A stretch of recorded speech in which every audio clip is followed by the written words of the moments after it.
मैंने तैरना सीखा। हास्य व्यंग कथा। प्रस्तुत गद्य रचना हास्य व्यंग्यपूर्ण शैली में लिखी गई है।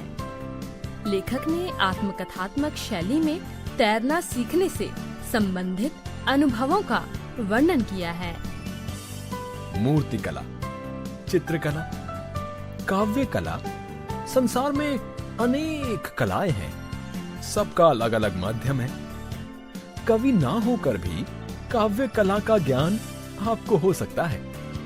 तानसेन ना होने पर भी आप संगीत की बारीकी समझ सकते हैं। किंतु तैरने की सब टेक्निक जानने के बाद भी यह आवश्यक नहीं कि आप तैर सकें। आप किसी पुस्तक में पढ़ लीजिए कि पानी में जब खड़ा होना हो तब आपकी कमर 90 डिग्री का कोण बनाए, आपका हाथ 45 डिग्री का और आपकी आंख 30 डिग्री का। परंतु यदि इतने के बल पर ही आप पानी में कूद पड़े तो बिना पासपोर्ट के सीधे अमेरिका की ओर चले जाएंगे। यही एक कला है जिसमें पांडित्य तथा क्षमता प्राप्त करने के लिए आपको सशरीर माध्यम में प्रवेश करना पड़ता है। मूर्ति बनाने के लिए यदि कोई पत्थर पर सिर टकराए तो मूर्तिकार बनने से पहले उसे कुछ दिन किसी अस्पताल में स्प्रिंगदार चारपाई में आराम करना पड़ेगा। संगीत के स्वरों पर मास्टरी करने के लिए यदि बाजों से आप बजने लगे तो आपको सिफारिश करके किसी ऐसे कारखाने में जाना होगा जिसमें मस्तिष्क की मरम्मत होती है। परंतु इसके पहले कि आप तैरने का क ख भी जान सके, आपको ऐसे जलसे में जाना होगा जहां की महफिल जल से ही होती है। अपने पाणी पल्लव से पानी का परिरंभण करना होगा और जीवन से जीवन की बाजी लगानी होगी। उत्तर प्रदेश में 2 बहती नदियां हैं, गंगा और यमुना। यमुना के किनारे रहने वाले रासलीला करते हैं और गंगा के तट के निवासी गंगा जी की पूजा के अभ्यासी हो जाते हैं। किंतु तैरना दोनों का जन्म सिद्ध अधिकार माना जाता है। कहते हैं इन दोनों पवित्र सरिताओं का निवासी यदि तैरना न जानता हो तो वो वैसा ही है जैसे टेम्स के किनारे का रहने वाला बॉल डांस न जानता हो, मिसिसिपी के तट का वासी रॉक एंड रोल न जानता हो और राइन का पानी पीने वाला व्याकरण न जानता हो। विधि का कुछ ऐसा विधान हुआ कि इस बार मेरा जन्म गंगा के किनारे काशी नगरी में हुआ। काशी का महात्म्य हमसे पहले के लोग भी कह गए हैं। मैं केवल यदि इसमें जोड़ना चाहता हूँ तो केवल इतना कि काशी अब वाराणसी हो गया है। यहाँ का लंगड़ा बहुत दूर दूर तक पहुँच जाता है। यहाँ की मिट्टी दूसरे जन्म में सोना हो जाती है और यहाँ कपड़ा कम पहनिए तो महाजन और ना पहनिए तो देवता हो जाइए। यहाँ गंगा का वही महत्व है जो सरकारी कागजों पर साइन का, विवाह में नाइन का तथा रेलवे में लाइन का। इस तरह गंगा के किनारे रहकर तैरना जानना भी जरूरी था। सभी का आग्रह था, जोर था, दबाव था कि मैं तैरना सीख लूं। मैंने निश्चय किया तैरना सीखूंगा। अब मैं गुरु की खोज करने लगा। कविता वही ऊंची जिस पर दिमाग की सीढ़ी ना चढ़ सके और डॉक्टर वही बड़ा जिसका पुर्जा कोई पढ़ ना सके। हमारे नगर में एक व्यायाम के महापंडित थे। बड़ा नाम था। लोगों का कहना था कि ये दिल्ली में डुबकी लगाते थे तो आगरा आकर निकलते थे। मुझे इस पर विश्वास कम था। हाँ, दिल्ली से मथुरा आ सकते होंगे। जल पर उनका प्रभाव असीम था। उनके चेले भी देश विदेशों में ख्याति प्राप्त कर चुके थे। यूं तो वो आसन, प्राणायाम तथा अनेक शारीरिक कसरतों के उस्ताद माने जाते थे, परंतु तैरना तो उनके लिए वैसा ही था जैसे मच्छर के लिए मसहरी में घुस जाना। मैंने उन्हीं से तैरना सीखने का निश्चय किया। मैं उनसे मिला उन्होंने तैरना सीखने के मेरे प्रस्ताव का स्वागत किया।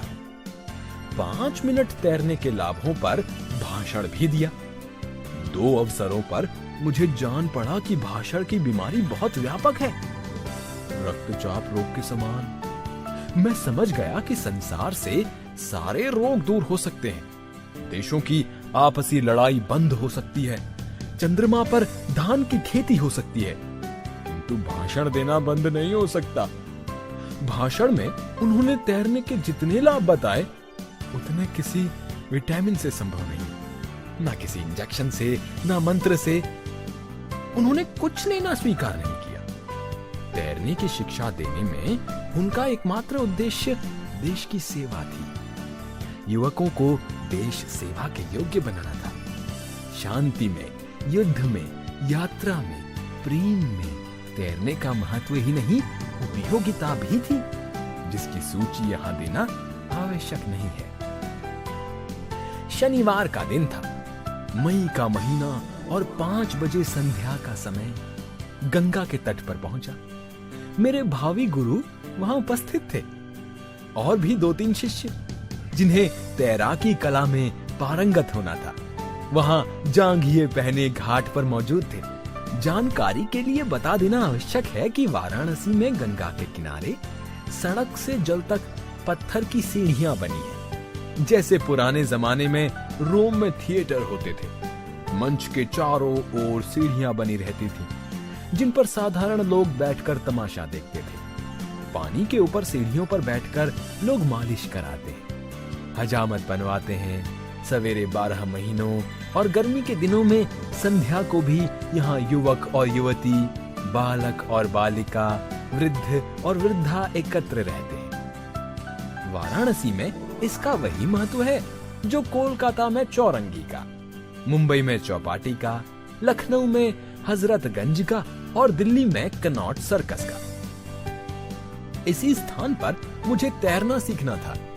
मेरे गुरुजी ने यहाँ पुनः एक भाषण दिया जो भगवान की दया से छोटा था। उन्होंने तैरना सीखने में अभ्यास और स्टाइल पर जोर दिया। बोले, जो महत्व सरकार के यहाँ फाइल का, शरीर में बाइल का, उससे अधिक महत्व तैरने में स्टाइल का है। इतना कहने के बाद उन्होंने आज्ञा दी, पानी में उतरिए। मुझे उस समय जल से भी भय लगने लगा, किंतु मैंने साहस बटोरा और पानी में उतरने लगा। मेरी गति से, मेरे हाव भाव से, मेरे चेहरे की भाव भंगिमा से लोगों को ये जान पड़ा होगा कि मेरे मन में भय अटखेलियां कर रहा है, क्योंकि सभी की आंखें मेरी ओर इस प्रकार देख रही थी मानो मनुष्य नहीं, कोई चिड़ियाघर का निवासी तैरने जा रहा है। एक के बाद एक मेरे पांव पानी में धंसे। मैं उतरता गया। सामने गंगा जल फैला हुआ था, जैसे स्फटिक का विशाल पर्दा बिछा हो। दाहिने और बाएं पानी पानी। मंद गति से धारा बहती चली जा रही थी, जैसे कोई विशाल अजगर रेंग रहा हो। मैंने देखा, पश्चिम में सूर्य मुझ पर ही मुस्कुरा रहा है। इधर उधर लोग उत्सुकता से देख रहे थे कि कोई नया खेल होने वाला है। इधर मेरा हाल तो बुरा ही था। सुनने और देखने की शक्ति ही जैसे समाप्त हो गई थी। उसी समय मुझे गुरुजी का स्वर सुनाई दिया, चिंता ना करो, गंगा परम पावनी है। इसमें जो डूबता है वो भी सीधा स्वर्ग जाता है। अब तो मेरा विवेक भी गायब हो गया। गुरुजी मुझे हाथ पैर चलाना सिखा रहे थे और मैं सीधा स्वर्ग जा रहा था, परंतु मरता क्या ना करता। मैं फटाफट हाथ पैर मारने लगा। गुरुजी ने मुझे थोड़ा और धक्का दे दिया और मैं 5-6 हाथ पानी में मारकर आगे चला गया। अब तक मैं खंबे की तरह खड़ा था, अब शहतीर की तरह लेट गया। हाथ ही चल रहे थे, कभी एक हाथ उठता, कभी दूसरा। फिर मैं पानी के अंदर जाने लगा, जैसे टॉर्पीडो लगने पर जहाज जल समाधि लेने लगता है।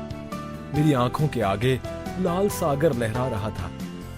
जान पड़ता था गंगा छोड़कर सीधे परेड में आ गया हूं। सागर में डूबकर जैसे मुझे भगवान विष्णु के दर्शन हो गए थे। गंगा जल का कितना सेवन कर गया ये तो याद ही नहीं है, परंतु न जाने कैसे मेरा सिर पानी के ऊपर निकल आया। पानी भी पेट में गया था, ऊपर से हवा भी। लगा कि सचमुच मर तो नहीं गया हूं, पर मरने वाला हूं। तभी मुझे गुरुजी ने घाट की ओर धक्का दिया। मुझे भी पानी में डूबने से घाट पर आकर मरना अच्छा लगा। हाथ पैर तो चला ही रहा था, मरता क्या ना करता। इसी बीच था कि सीढ़ी आ गई। गुरुजी ने कहा, खड़े हो जाओ। ऐसा जान पड़ता था 4 घंटे कथक नृत्य करके आया हूं। अब मैं घाट पर था। आंख, कान, नाक, मुंह तथा सारे शरीर से पानी टपक रहा था, मानो स्पंज की मूर्ति किसी ने खड़ी कर दी हो और उसे कोई दबा रहा है। गुरुजी ने कहा, लो, तैरना आ गया।